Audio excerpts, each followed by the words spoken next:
छठी इंद्री के रूप में सभी के सामने आ चुके निर्मल बाबा की मुसीबतें अब बढ़ती नजर आ रही हैं।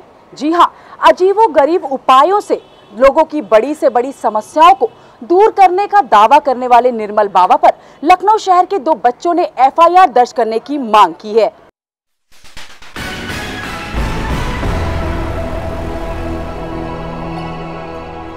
अजीबोगरीब उपाय बताकर लोगों की किसी भी तरह की समस्याएं सुलझाने का दावा करना। निर्मलजीत सिंह नरूला उर्फ निर्मल बाबा आज घर घर में चर्चा का विषय बन गए हैं। उन पर कृपा का कारोबार करने का आरोप लग रहा है। उनकी कमाई और निजी जिंदगी के बारे में भी अब खुलकर सवाल किए जा रहे हैं। छठी इंद्री होने का दावा करने वाले निर्मल बाबा में लोगों की रुचि अचानक बढ़ गई है। इंटरनेट सर्च को लेकर रिसर्च करने से ये बात साफ होती है। लेकिन खास बात ये है कि बाबा का तिलिस्म टूटता दिख रहा है, क्योंकि पिछले कुछ दिनों से इंटरनेट पर लोग फ्रॉड निर्मल बाबा को सबसे ज्यादा सर्च कर रहे हैं। उनके खिलाफ जहां एक के बाद एक शिकायतें दर्ज हो रही हैं, वहीं उन्हें खुलेआम चुनौती भी दी गई है। उन पर पैसे देकर लोगों से अपना महिमा मंडन कराने वाले बयान दिलवाने के आरोप भी लग रहे हैं। निर्मल बाबा दैविक शक्ति का दावा करके लोगों का आर्थिक शोषण कर रहे हैं। बाबा का दैविक शक्ति का दावा खोखला, निराधार, धार्मिक प्रवृत्ति के कट्टरपंथी लोगों के लिए मानसिक रूप से गुमराह करने वाला है। निर्मल बाबा आपको दिन में कई बार टीवी चैनलों पर नकली भक्ति को पेश कर बाबा अपनी वाहवाही करते दिख जाएंगे। ज्ञात हुआ है कि किसी समिति द्वारा टीवी चैनलों पर इनके चल रहे झूठे ज्ञान के आदान प्रदान पर भी केंद्र सरकार से रोक लगाने की मांग की गई है। चलिए अब आपको दिखाते हैं कि किस तरह लोग इन निर्मल बातों से ठगने वाले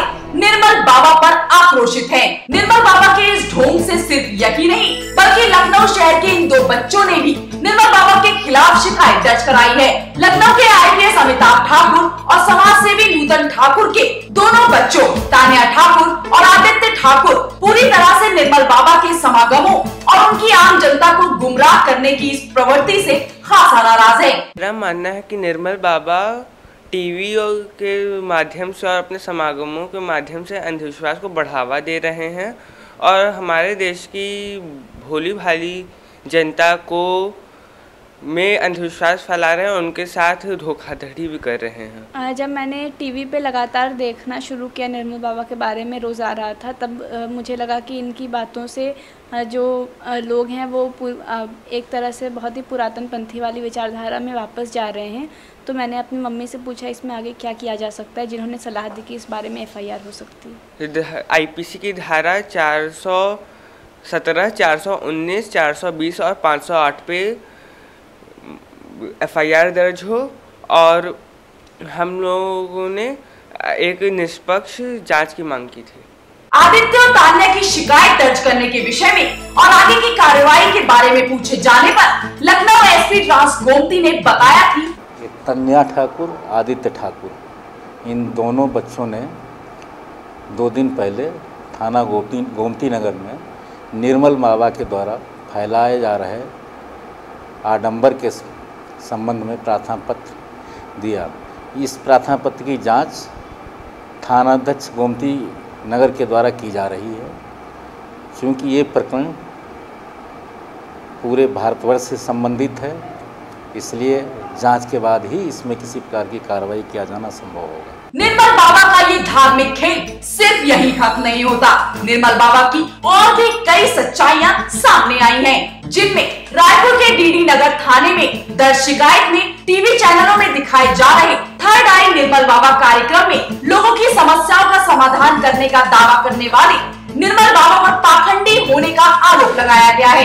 इसमें कहा गया है कि बाबा लोगों को अनर्गल उपाय बतलाकर उनके साथ धोखाधड़ी करके फीस के रूप में मोटी रकम वसूलते हैं। वहीं दूसरी तरफ सूत्रों के मुताबिक ये भी पता चला है टीवी सीरियल में काम कर चुकी जूनियर आर्टिस्ट निधि के हवाले से भी मीडिया में खबर आई है कि निर्मल बाबा प्रारंभिक दिनों में ठगी का धंधा चमकाने के लिए नोएडा के फिल्म सिटी स्थित एक स्टूडियो में अपने प्रोग्राम की शूटिंग करवाते थे। निधि ने बताया है कि उन जूनियर आर्टिस्टों की लिस्ट में उसका भी नाम था।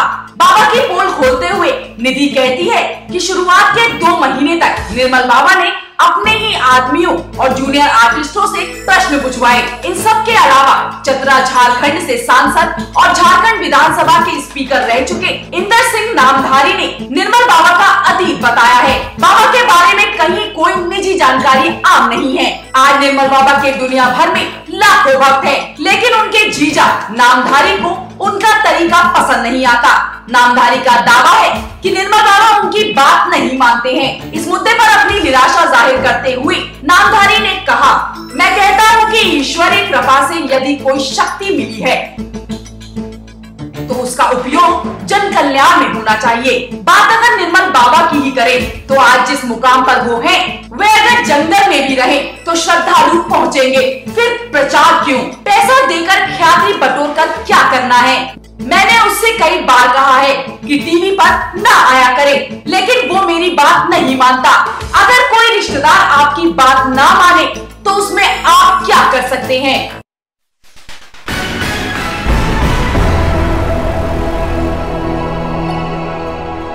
भले ही आजकल निर्मल बाबा टीवी चैनल्स के माध्यम से या अपने समागमों के माध्यम से भोली भाली जनता की बड़ी से बड़ी समस्या का समाधान करने का दावा कर रहे हो, लेकिन अब ये आम जनता काफ़ी समझदार हो चुकी है। जी हाँ, लखनऊ शहर के 2 बच्चों ने इनके खिलाफ FIR दर्ज करने की मांग की है और अब ये जनता जानती है कि इस विश्वास और आस्था में कौन फरेबी है और कौन है सही। कैमरामैन रितेश के साथ प्रियंका त्रिवेदी, लाइव उत्तर प्रदेश, लखनऊ।